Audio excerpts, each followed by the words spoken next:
Thanks for existing. Don't come. My dad texted me on Christmas. I've been covering everything, rent, food, and bills, while living with my sister. That night, she told them I was just squatting.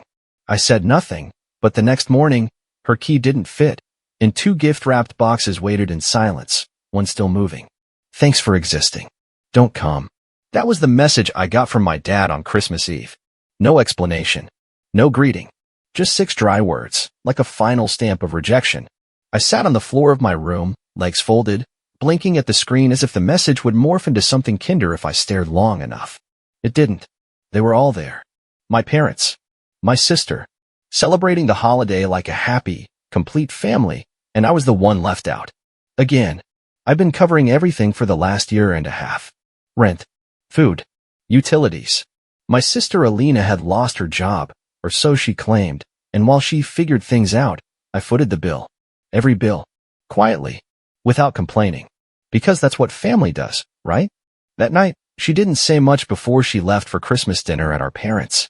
Just tossed her coat over her shoulder, gave her curls one last fluff in the mirror, and paused at the door. Oh, in case they ask, I told them you're just kind of squatting here. You know, since your name's not on the lease. She didn't say it like a joke. She said it like a fact. I looked up from the dishes I was doing. My hands froze in the soapy water. You told them what? She rolled her eyes. Relax. It's not a big deal. I just didn't want them thinking I'm letting you live here rent-free or something. It's just easier this way. But I am paying the rent, I said, my voice quiet but flat. Yeah, well, they don't need to know that. She left before I could answer. I didn't text. I didn't call. I didn't try to explain myself.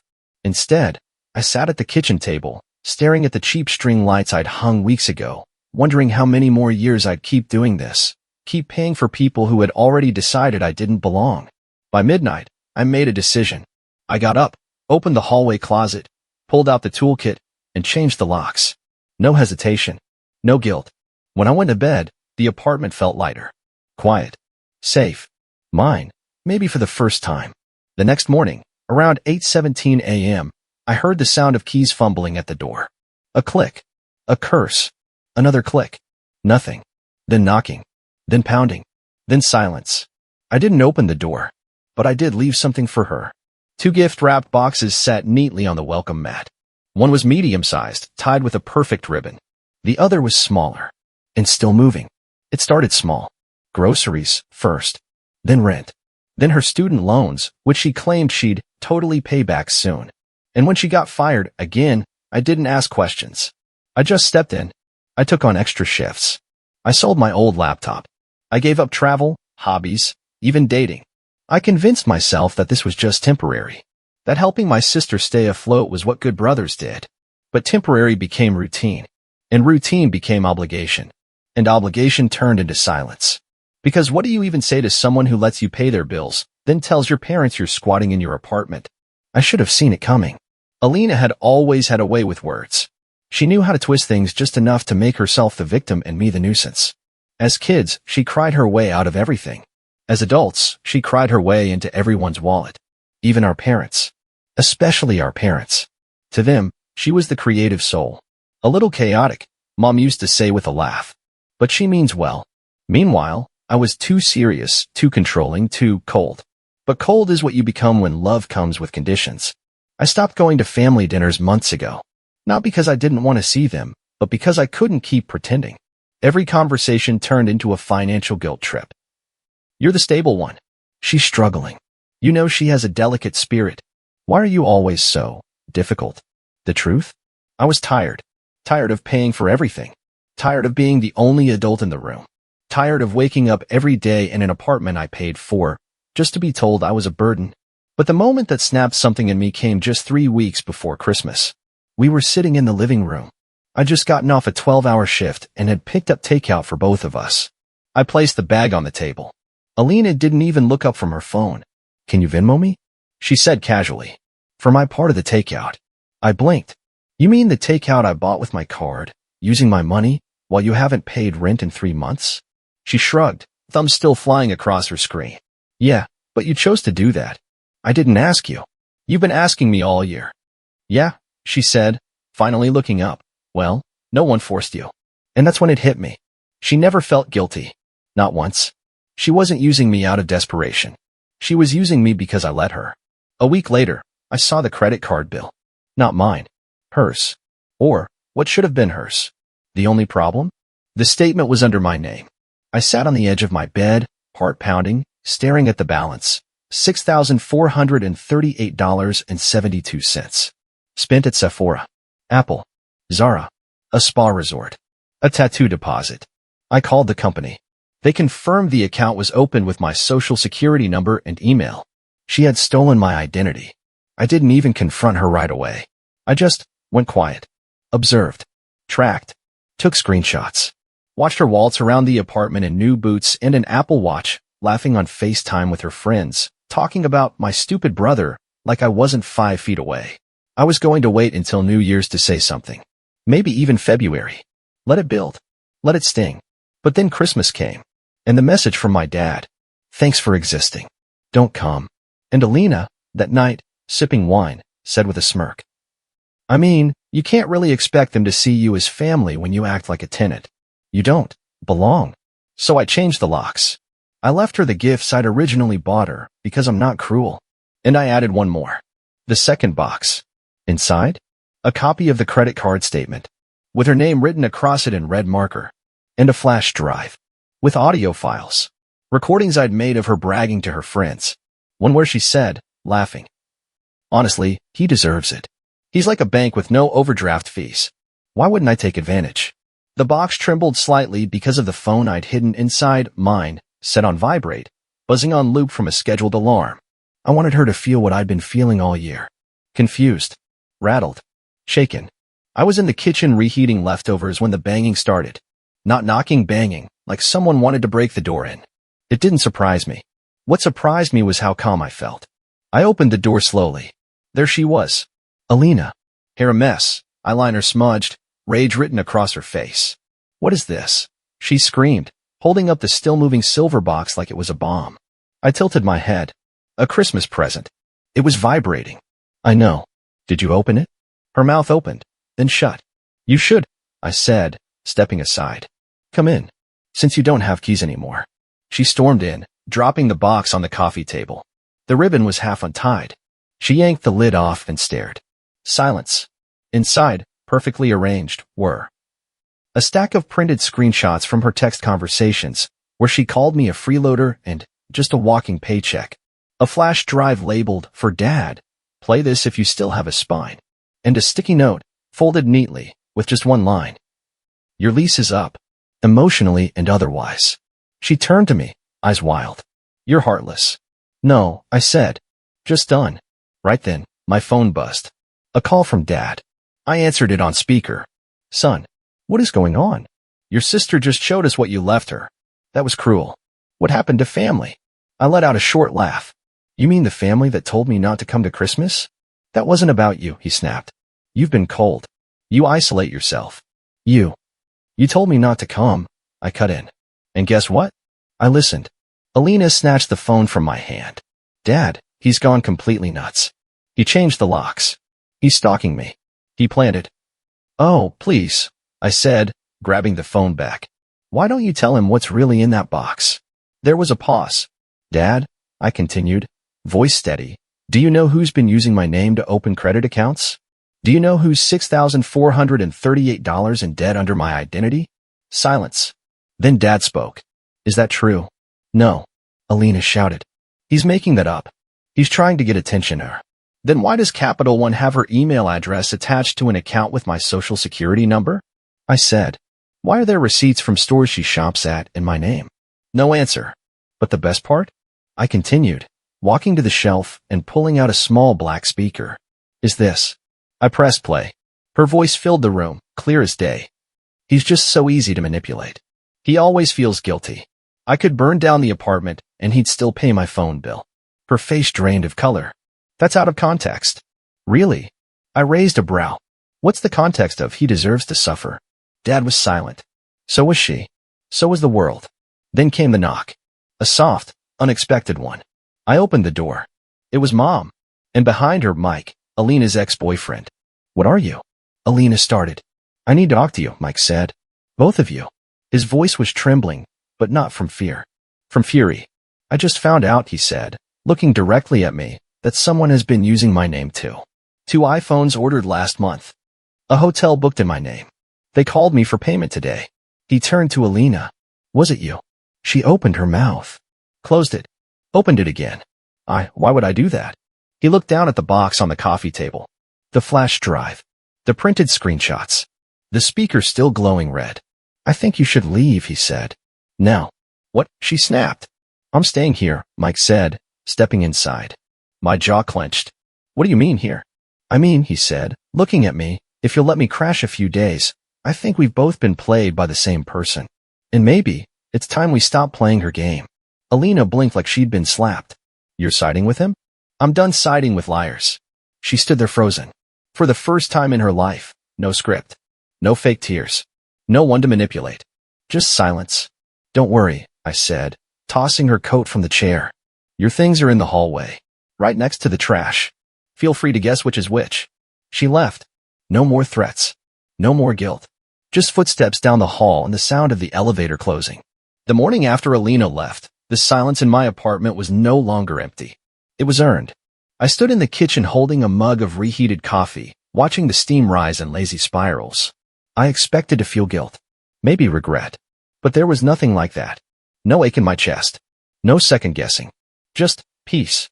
Mike was still asleep on the couch, snoring softly under a blanket I tossed him the night before. He hadn't said much after Alina left. Just nodded, muttered finally, and passed out. But when he woke up, he saw the laptop open on the table and raised an eyebrow. You're working already? I'm getting my money back. He sat up, rubbing his face. What? Like pressing charges?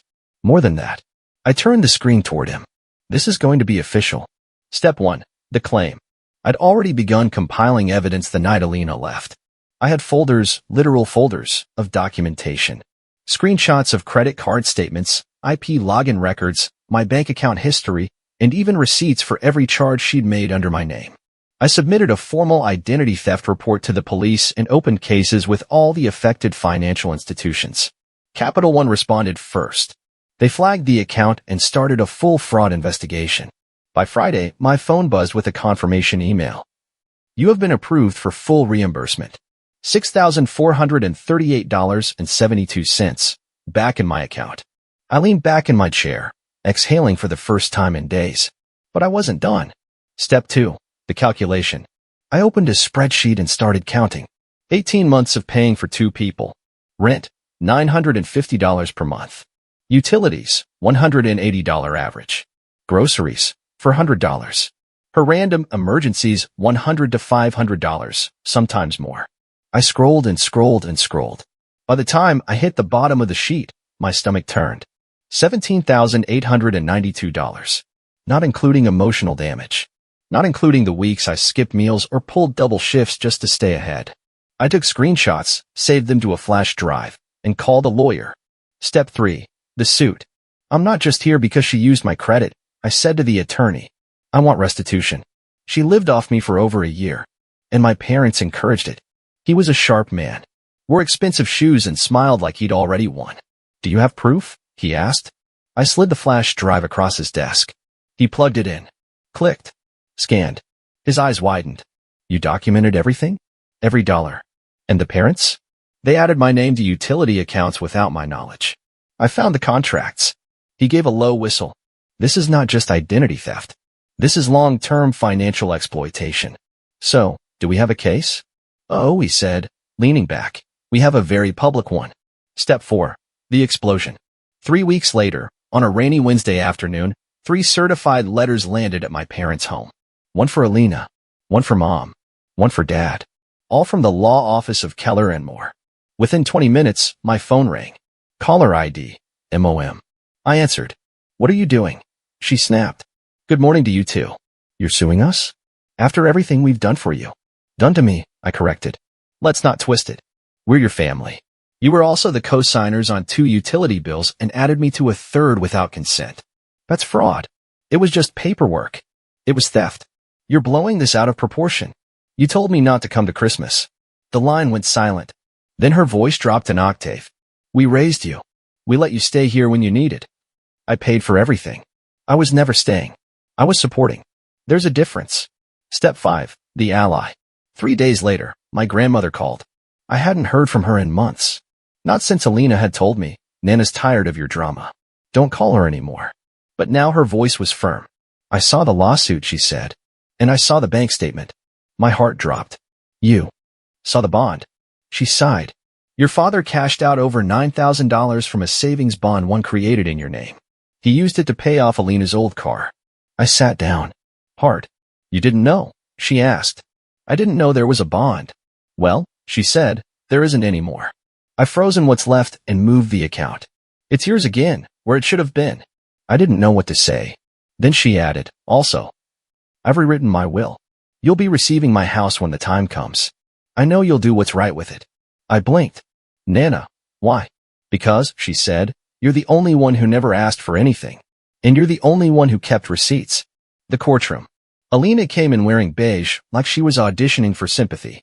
Mom wore black. Dad didn't make eye contact.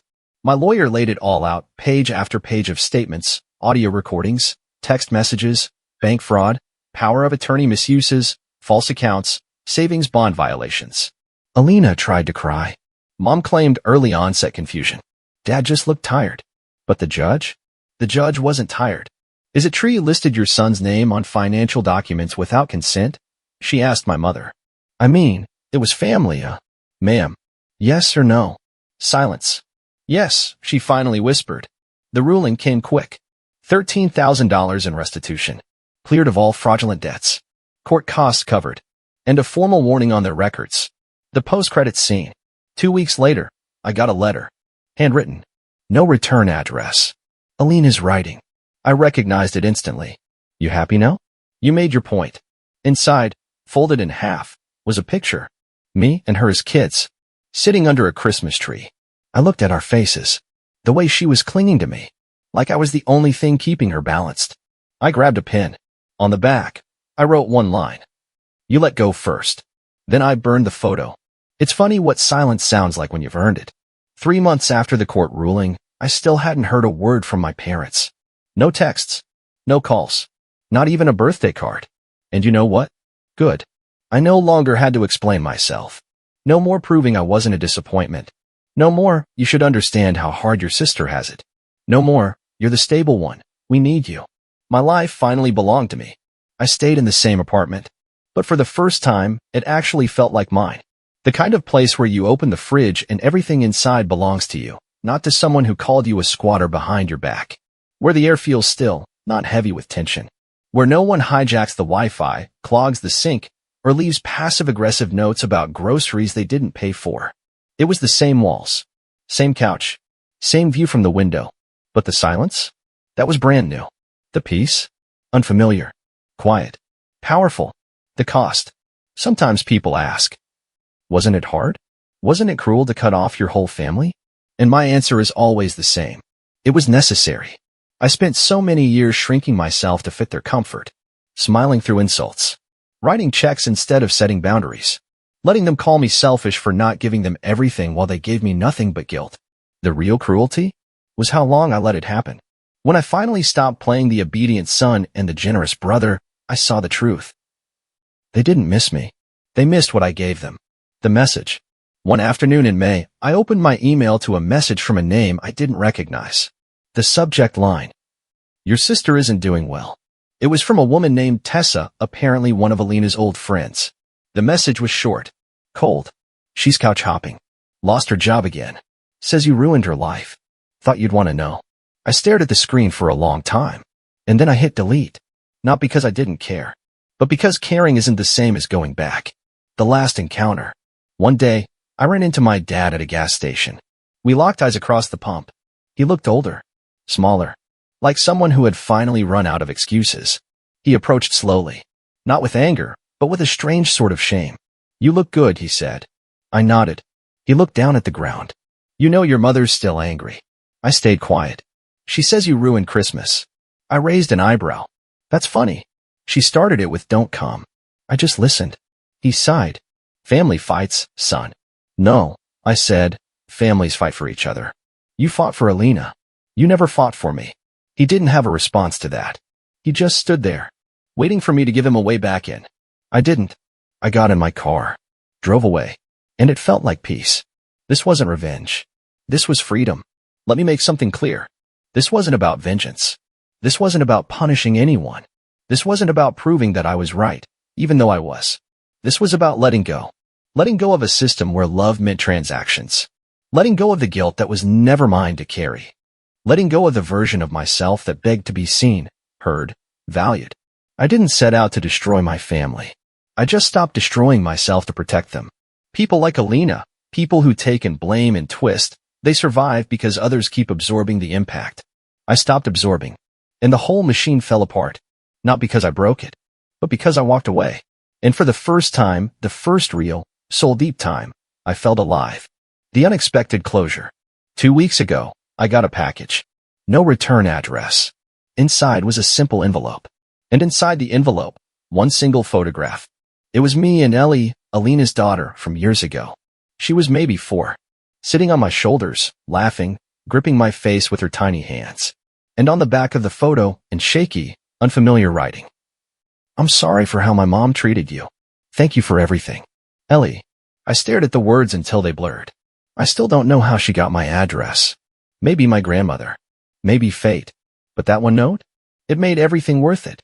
I keep that photo now in my desk drawer. Not because it ties me to the past, but because it reminds me. Walking away doesn't mean you stop loving. It means you start loving yourself more. And that's not revenge. That's freedom.